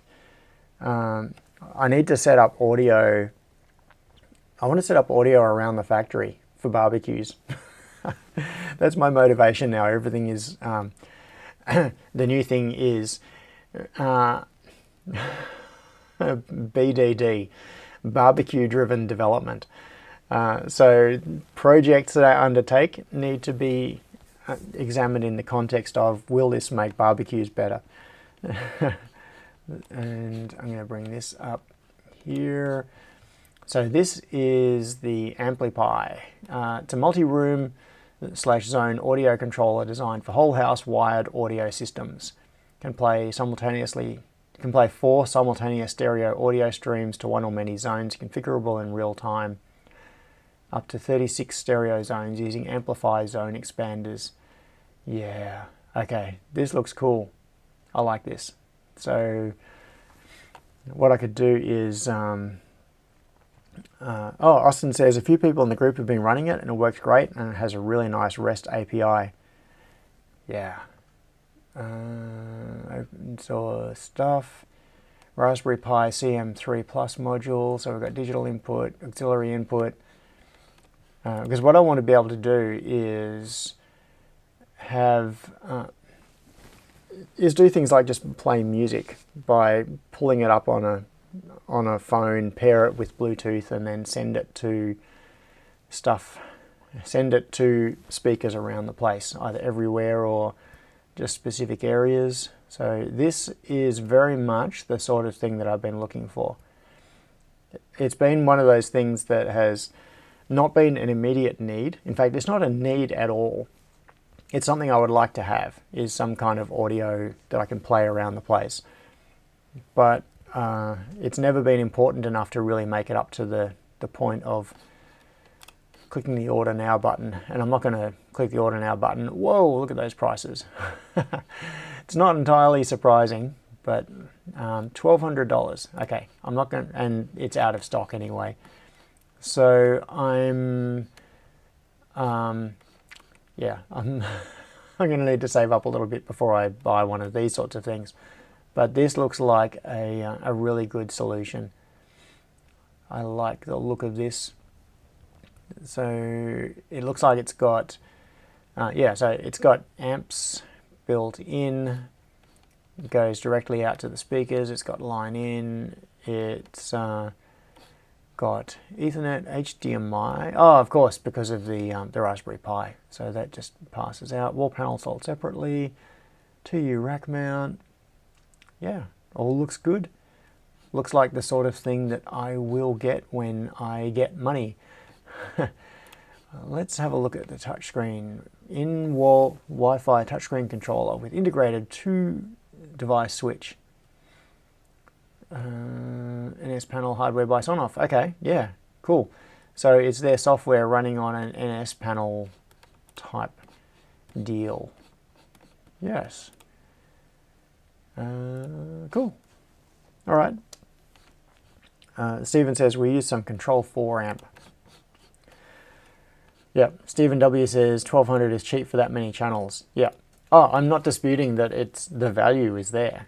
If you look at the cost of multi-zone audio distribution systems with amps and all of that sort of thing, $1,200 would not even get you in the door most of the time. So this is, yeah, I do not question the value. It's just, firstly, sold out is a thing, and secondly, I don't have $1,200 right now. So that sort of purchase is something that I would plan for. That's not an impulse purchase. It's not a click the buy now thing and just do it situation. Oh yeah, and Austin says you don't need the screen. The OXRS panel can take over for that. Yeah, absolutely, because of the REST API on the Amplify. So the OXRS screen could have panels on it for sending commands to the Amplify. Madtechie says, is that panel a Sonoff? Kind of. It is, I think it's from Seed Studio, isn't it? Where is the, hang on, back to Amplify store. It's an off-the-shelf touchscreen thingy.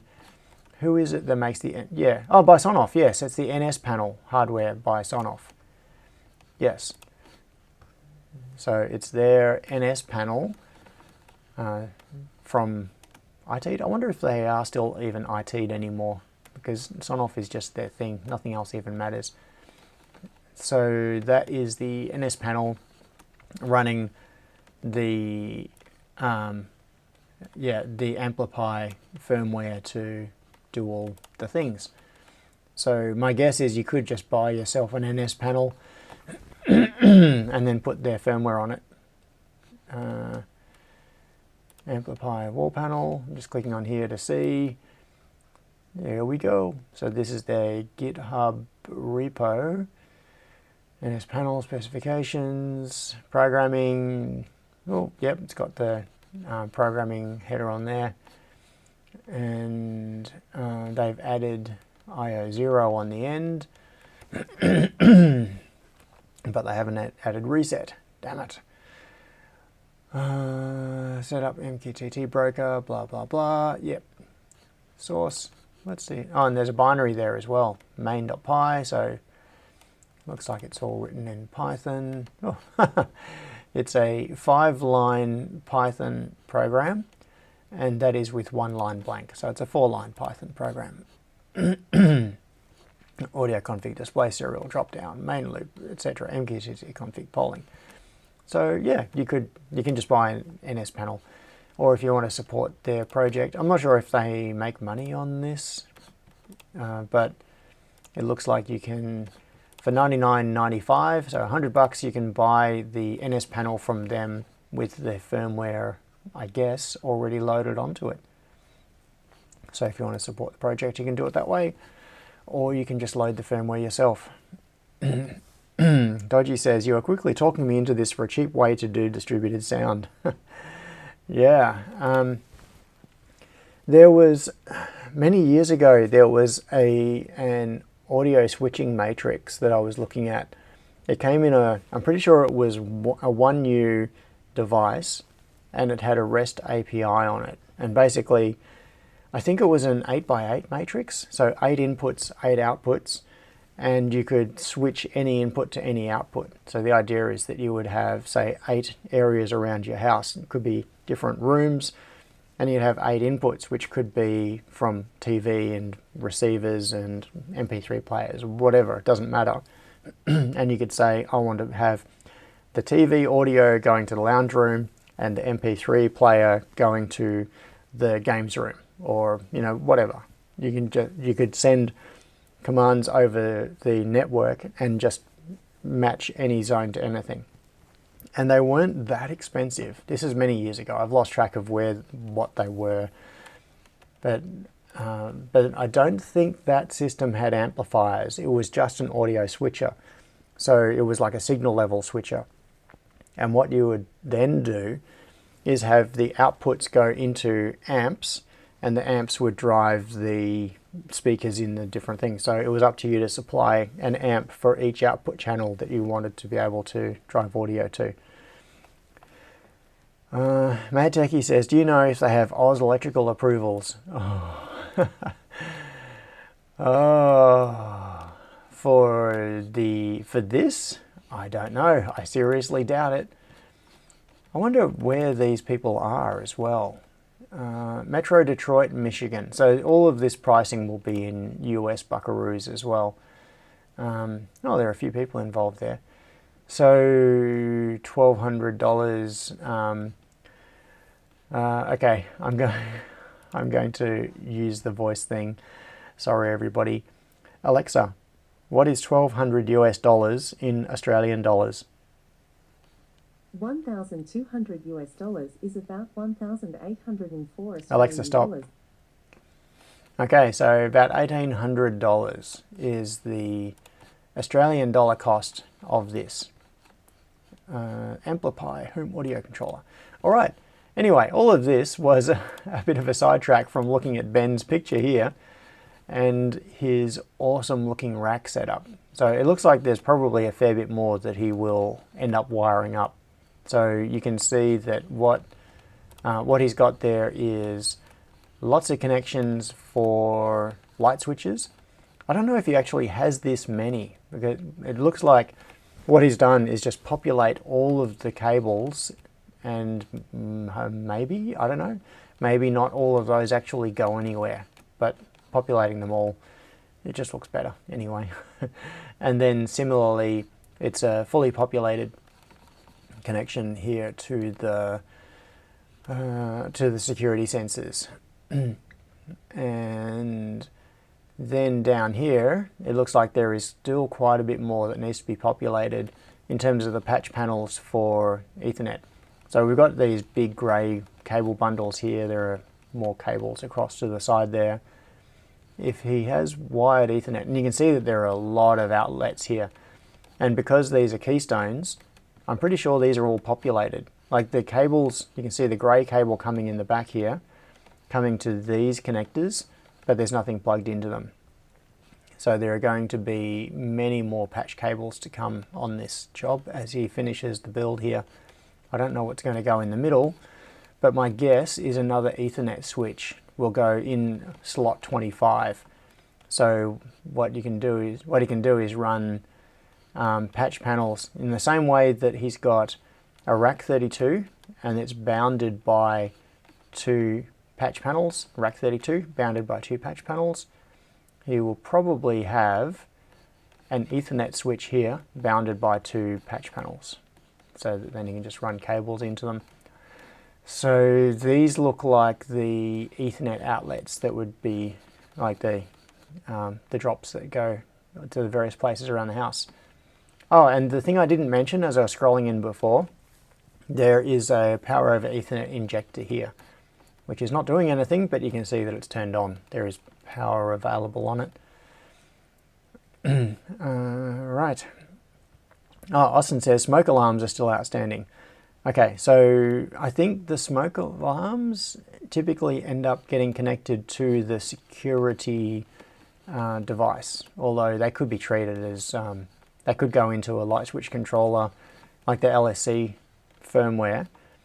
And the, oh, so Keith says, I believe E is for a rack 32 smoke board and G is for another Unify switch. Yeah, so E down here, yeah, there are two gaps. So this one here, yeah, I didn't even mention this. Thanks for pointing that out, Keith. So E would be smoke detectors. So there would be another rack 32 going in here, which will be connected to all the smoke detectors. And then G is for another Unify switch. Yeah, so this is the area I was just talking about. So Ethernet switch in there to terminate all of these Ethernet connections. This row here, F, could be linked up to this switch, and then G and H would be linked to a switch in between. And then up here, E to the smoke detectors. So this is an exemplary example of how this could be set up. I really like this. This is a good job. Ben is definitely doing it the right way here. Yeah. Oh, Austin says smoke alarms have their own board as they have both input and output. Oh, good point. I'd forgotten about that. Absolutely. Yes. So smoke alarms, you need to be able to detect when they have been triggered. So they have gone into an alarm state and they're telling the automation system that they are in an alarm state. And you need to be able to send commands to them, like silence them or whatever. So yeah, Keith says, can we do a poll for the cable color for the smoke board? Surely grey. It would have to be grey. Red is already taken, so fire can't be, red is taken by the security sensors, so it can't be that, which you might think for fire, but I think grey for smoke detection. Yeah. Now, what else? Was there anything else? Sorry, I've just got to get myself back to Discord. Where is it? So, are there any other pictures that that Ben posted? What's the time? 11:45. I'm going to leave you. Okay, I'm going to get onto something. before, where is it? Sorry, I'm just rolling around in, oh, there's another picture. This is an earlier picture. Doesn't really show anything that we haven't already seen. So Ben posted this one also in Discord, but it's just a close-up section of that part of the rack, that top part of the rack. Now, quarter to lunch, says Chip. Yes. Dion points out, make sure they are also carbon monoxide detectors. Yeah. Oh, Scott, in terms of the cable color selection for the smoke detectors, Scott suggested hot pink. Yeah, that's a good one as well. Hot pink for smoke detectors. Now, all right. This is something that has just come up recently. You probably remember that, hang on, before I get into this, I'm going to cough again and take a quick drink.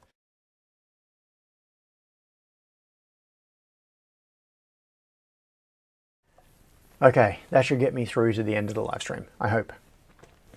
I mentioned, I think it was last week, that I had been contacted by someone who had a quantity of LED lights that they were willing to donate to the Super Lab. And since then, I've got a little bit more clarity on what is going on with this. And so what happened this week was, Travis is the name of the person who got in touch with me. I'm pretty sure it's okay to say that. I asked him if I was allowed to talk about this and name the company and that sort of thing, and he said yes, it's fine. So that's good. I can actually say what's going on now and not be doxing anyone or whatever. So Dells, I'm just going to bring up the website of the company and do a brief explanation of the situation, and then I'm going to leave you with some questions that you can help answer. So Delos is this company, and what they do, healthier spaces, healthier, happier people. From what I can understand, what they do is, it's probably kind of like a cross between an architecture firm and like an interior architecture, interior decoration, and ergonomics, and yeah, tying those sorts of things together to create spaces that are healthy to live and work in. And they so they make they do things like set up lighting that is suitable for, this is the important thing we're going to get back to, I'll just skip over it now, lighting that is good for your eyes and relaxing, etc. And the and air quality and other things. So if you have a quick look, yeah, you can see here, residential, commercial, education, transportation, aged care, hospitality. So they help you set up environments that are good places to be. And if we have a look at the shop, you'll see that some of the things that they sell are things like these air purification units, air filters, and water filtration units. Where is this? Under sink filter, HEPA filters. What I don't see here is their lights. Where did I see the lighting? I wonder if that's disappeared off there. Oh no, if I go into shop, maybe that's where it is. Home wellness kit? No. It looks like this has actually changed. Oh, LED smart light bulbs. It looks like their site has changed since I looked at it like 2 days ago, because I can't find the things that I was looking for. Air purification. There was a section in here for lighting, and I don't know where it's gone. Anyway, the point is, this is the area that they work in. And there was a project that they were doing a little while ago, and they had a whole lot of light globes custom made for them, well, modified. All right, so here's the deal. Hang on, where can I get to the overhead? Overhead. So this is the end result. These are LED downlights. It's in a standard, it looks huge on the screen there just because the camera is zoomed in, but that is just a standard downlight. You pull these up, they slide up through a hole in the ceiling and clip into place, so it gives you just a nearly flush mounted LED downlight. Now these were made by Mirabella, which is a very big lighting company, obviously. Most people have heard of Mirabella. And but these are a semi-custom build. In fact, what I'm going to do is, I've got one over here with the diffuser removed, so you can see what's going on. Now, the original version of this light was an RGB light. So an RGB downlight, you could do all sorts of different colors with it, but the trade-off, when you have RGB lights, the trade-off is you typically can't get a really bright white because they've got the red, green, they're usually RGBW. So you'll have red, green, blue and white LEDs, which means that you can have a good range of colors. You can do things like make it crazy colors. You could make it bright red or, you know, rainbow colors or whatever. But you don't get really high level of illumination with white, or the white is not a very good white because it's got other colors mixed in with it. So this is where the customization on this job came in. So the original version of this is an RGB downlight. So what they did is they have a custom build, and if you look down into these LEDs, these are all white LEDs. So they've removed the red, green and blue LEDs and put white LEDs in their place. So it's all white LEDs, but they are several different color temperatures, and they've used the different, the channels that would be used for red, green, blue control are being used, like for RGB, W control, are being used to control the color temperature. So these are fully color temperature tunable lights with a high level of white intensity. So they're 12 watt white tunable LED downlights. So with a lot of downlights, you say LED lights, you can switch them between, you know, like daylight mode or warm mode. Typically it's a little switch and you can change it to between like 2700 Kelvin or 4800 Kelvin or whatever. But that's done just by turning on and off banks of LEDs. So what this does is give you continuously variable color temperature, but from basically cold white to warm white at a high level of illumination. All right, so that's the backstory, kind of. So they got in touch with me and said, we've got these lights, but these were loaded with firmware. So this has got an ESP8285 in it. So essentially an ESP8266. It's the same thing. It's just got onboard memory. So these are an ESP8266 based board running custom firmware that was done specifically for this this project, and it can't really be used with anything else. So these are kind of dead. They are brand new in box, fully Australian certified, perfectly good lights, 12 watt bright tunable white with an ESP8266 in them. And this one right now has Tasmotor loaded on it and it works beautifully. So they are fully Tasmotizable. And the point of all of this is they wanted me to figure out whether they could run Tasmotor. So David asked how many are in existence. The answer is 6,000. So the first thing that Travis from Delos asked me was, can we get these to run Tasmoda and take advantage of the tunable color temperature and everything? Because it's a bit of an oddball one. And so that's sorted. What he did was he dropped off a box of 60 of these to me, and the deal basically was, here are 60 of them, they're yours, do whatever you like with them, please see if you can get them running Tasmoda, and then yeah. And as Austin pointed out, if they can run Tasmoda, then they can run OXRS. Yeah, or they could run ESP Home, or whatever ESP8266 based firmware is your firmware of choice for smart lighting. David said, in case you brick a few. Yeah.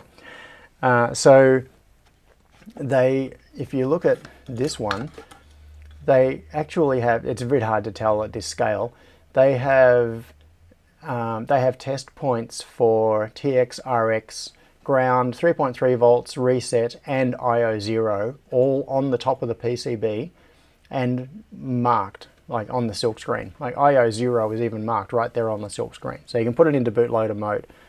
But you can OTA them, because the custom firmware that they did for this project, like the unmodified ones, the firmware is using, I don't know how they did it, but like what their firmware does. I've never used their original firmware other than replacing it, but it has Wi-Fi Manager. It uses Wi-Fi Manager, the open source library, and it does OTA updates, which means you put it into bootloader mode, and you can OTA flash this to Tasmoda from the firmware that's already on it. I don't care about the original firmware, it's useless to me. But they can be OTA'd to Tasmoda. You don't even need to open them. You don't have to take the diffuser off or anything. You just plug it and unplug it 6 times, goes into bootloader mode, starts up as an access point, and then you can flash it OTA. So the Austin says, if they can do 110 volts, then I'd potentially be interested. Well, issues with that. I believe they can. They are, what are they rated to? Between 100 and 240 volts. So yes, they could run at 110, but they come with Australian plugs on them. Australian or New Zealand, or they'd probably work in China as well. I don't know. And they wouldn't be certified in Canada, but they're certified in Australia and New Zealand. Now, so this is the situation. They have 6,000 of these, and they have said that I can buy them from them. But buying 6,000 lights, even at a low price, that is a crazy amount of money. So just buying them would be not such a good plan. I just don't have that sort of cash. That's a crazy amount of cash. So, Austin says all it needs is CE. Okay, I think they are. I have a feeling they are CE. I would be surprised if they're not. I can't see. Anyway, I will. Yeah, I will check that out. Chip says, interesting, plug and unplug 6 times means I can hack into a place by manipulating the power on off at the power board 6 times. Yes, you can. Depending on the device. Many smart home devices, if you power cycle them a certain number of times, will go into like a factory reset mode. That is a really common thing. And yes, it is a known attack vector. It's because you're it's because most of these devices don't have a button on them. There isn't a single button. Like if it just had one button on it to put it into pairing mode, you could get away, you could avoid those sorts of nasty things. But most devices go for convenience over, well, no, not convenience. They go for cost saving over security. So this is the world we live in. Oh, Don S said, I'll buy a box.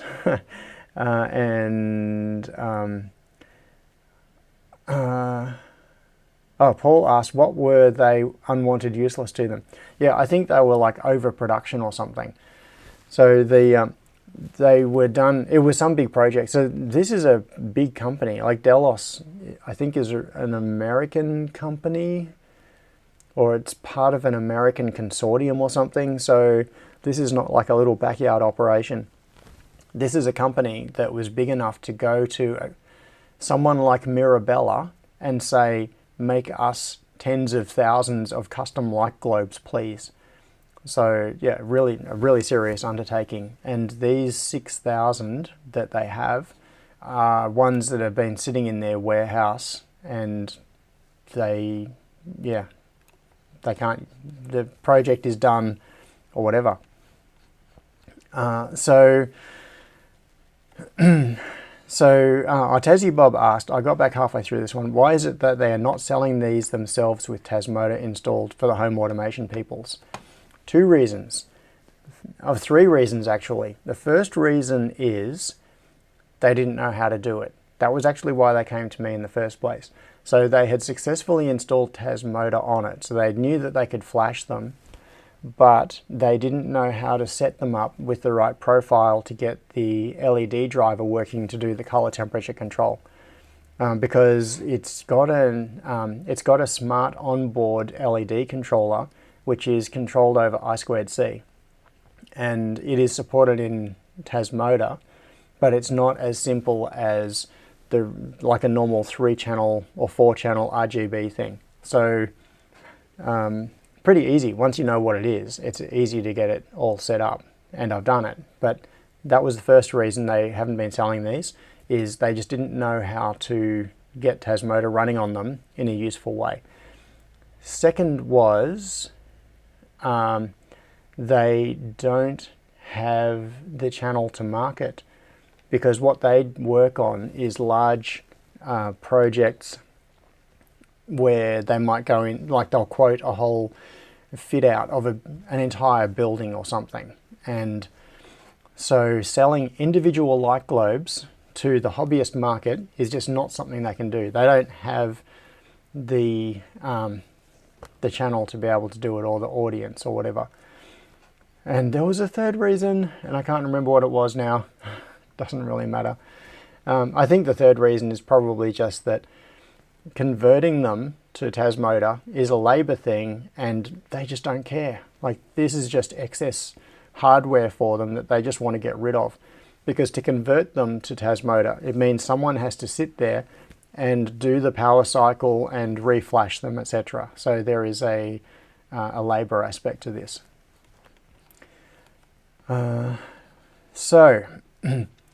Yeah, Scott says they're not a retailer. Yeah. Cable Tie asks, can you take them on a consignment? That is what I'm going to try to figure out. So, okay, the point of this is where it gets to. I asked this question in Discord a couple of days ago as well. The whole point of bringing it up now is the question of, how much do you think I could sell these for? And I know this question is always a tough one, because people will say a price, and then when the time comes, it'll be like, oh yeah, I thought you could sell them for that, but I'm not actually going to buy them for that myself. So what I just want to get a feeling for is, if I was selling these brand new, fully Australian certified 12 watt downlights in box with Tasmoda pre-installed, just plug it in and away you go, how much would I sell them for? Oh, Mad Techie says you could do a pre-sale, see how many you can sell. That's a good idea. I could do that. I could put them up on the Superhouse site and list them as a like a back order thing and sell a bunch. So Austin says, if you can get it to $20 to $40, I'd probably buy a few. Yeah, so this is the thing, is I just want to know, so the number I've got in my head Oh, Tassie Bob makes a point, which I'll get to in just a second. The number that I've got in my head is I would probably sell them for Australian $20 to $25 each. I don't know if that sounds like a reasonable sort of thing. So Dodgy says $10. I personally wouldn't pay any more than that for a standard light. So Tony points out you're competing with a standard switchable LED downlight at $20. Yes. So, and Tassie says, the only catch I see is I'd need to buy 2 or 3 times as many as I need so that I've got spares, since once they're gone, and I can't buy replacements at the local hardware store. Yeah, that's true. Yeah. Oh, Celtic Bee says they were manufactured as circadian rhythm lights. Tassie says $20 is probably as high as I'd want to go, to be honest. Yep. Cable Tie agrees. Dion says AU $30 in Bunnings. Yeah, okay, so maybe ballpark $20 per light. Now, they are, because the thing is that I haven't been able to find any direct comparisons, because the price on most of them are like RGB. If you look for LED downlight, I'm just going to do a quick search here. LED downlight Wi-Fi. That'll do.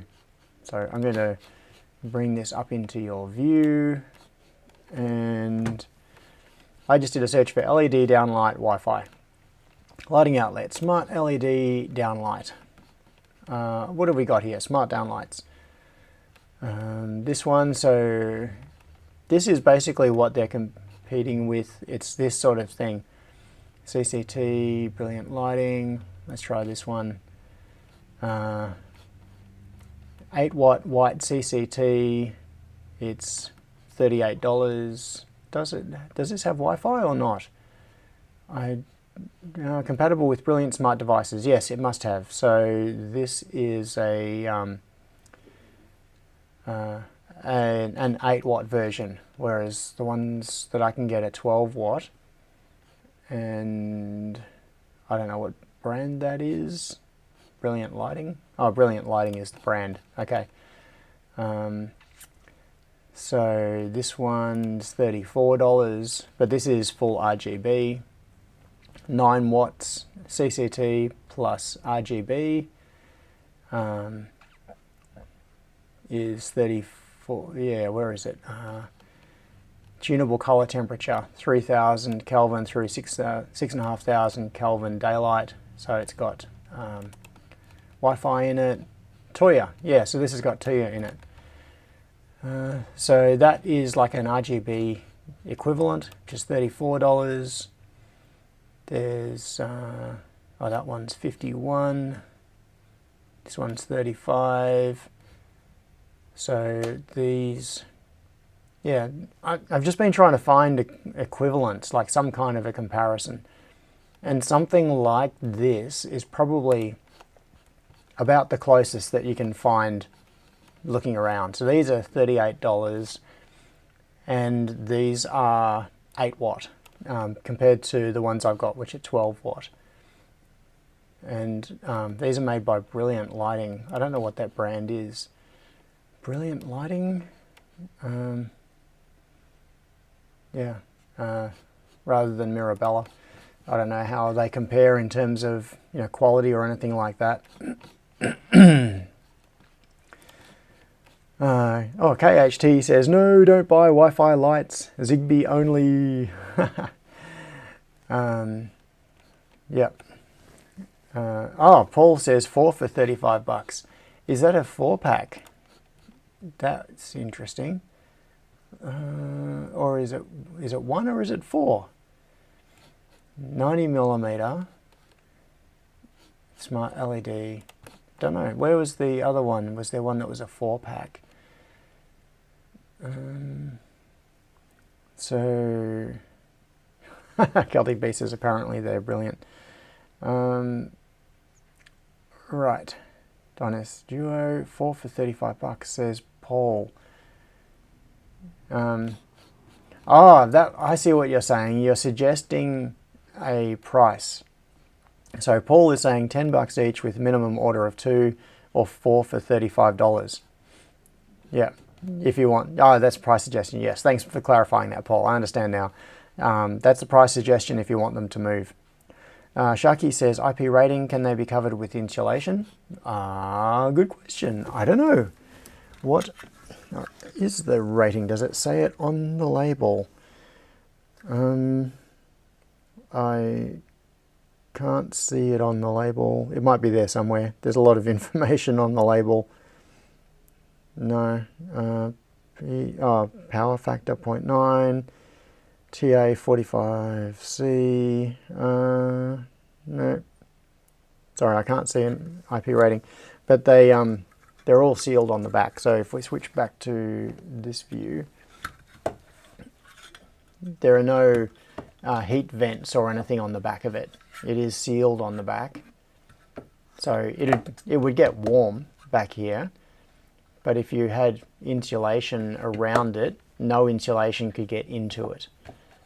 It's just that that would have an effect on the temperature that it runs at. So yeah, they seem like really decent lights. Like I've had it running while I've been getting Tasmoda working on it, and it seems fine. So what I'm going to do, yeah, Tony points out, IP rating and heat buildup are two different things. Yes. Yeah. Okay. Oh, Don points out, not to Australian standards or New Zealand standards to cover with insulation. Yeah.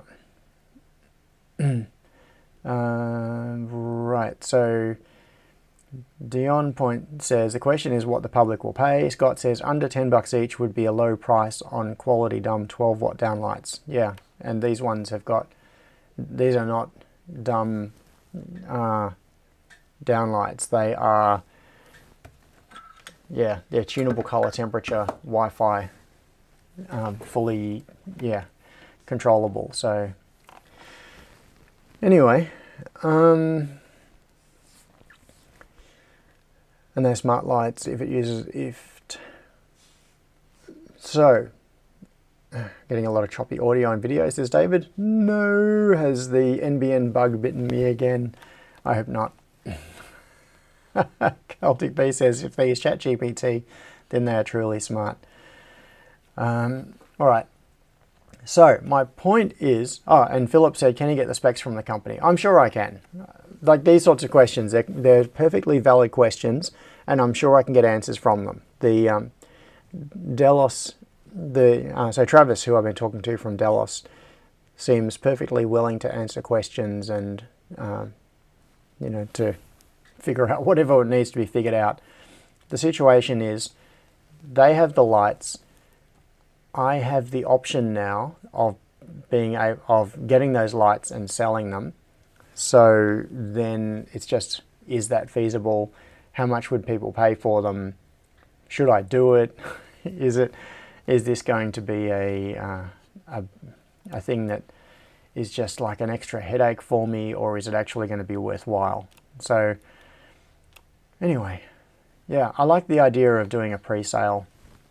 I could list, maybe what I could do is list a pre-sale with a limited quantity at a certain price and just see if they sell. So yeah, Mad Techie pointed out, John would have to buy, warehouse, program, test, and ship, so it would have to be minimum $20, I reckon. Tony says, at $20 you'll sell the first 100, then you'll be stuck with 5,900 lights. Yeah. Yes. Scott says, if you can find the model they were customized from, you could likely get the heat and IP ratings. That is very true. Cable Tie says, can you take an image of the label and post it? Yes. I've, in fact, I think that's already in Discord. I took a couple of photos and put them in Discord a couple of days ago, but I don't know if the label was super clear. I can take a better photo of the label. Okay.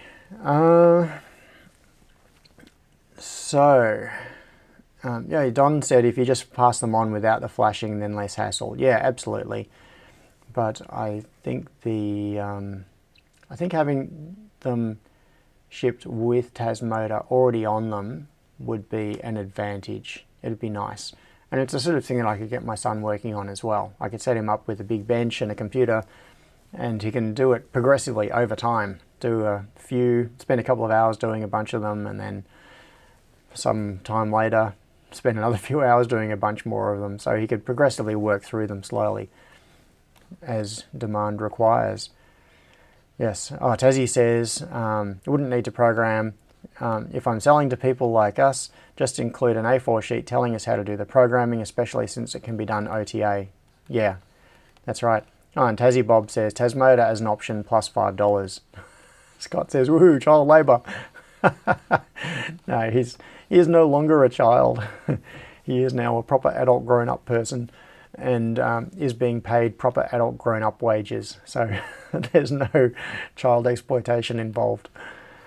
Yeah, okay. So the numbers that people are talking about is kind of in the ballpark of what was floating around in my head as well. Dion says you can make a device that does the power cycle at the press of a button. Yeah, absolutely. I could do that with a Sonoff. Plug them into a Sonoff and then have it power cycle 6 times automatically. I've actually thought about how to totally automate this, because what you would have to do is power cycle it 6 times to put it into access point mode, then wait a period of time, like maybe 15 seconds, and then scan for Wi-Fi networks. Find a Wi-Fi network that starts with the correct prefix, because each one has a unique Wi-Fi network based on its ID. Then you would join that Wi-Fi network with the default password, and then use a client like a scriptable web browser or something like that, or maybe just wget or whatever, and then connect to the OTA update page on it, and then upload the Tasmoda binary, and then when it's finished, power cycle it or whatever. So in theory, I could build a rig that would 100% automatically flash these. All you'd have to do is plug it in, press go, and then wait like a minute or two, and then when it tells you it's done, unplug it and plug the next one in. That could be done. So it's one of those things where it's a question of the work involved in building the rig to do that versus doing it manually. Okay.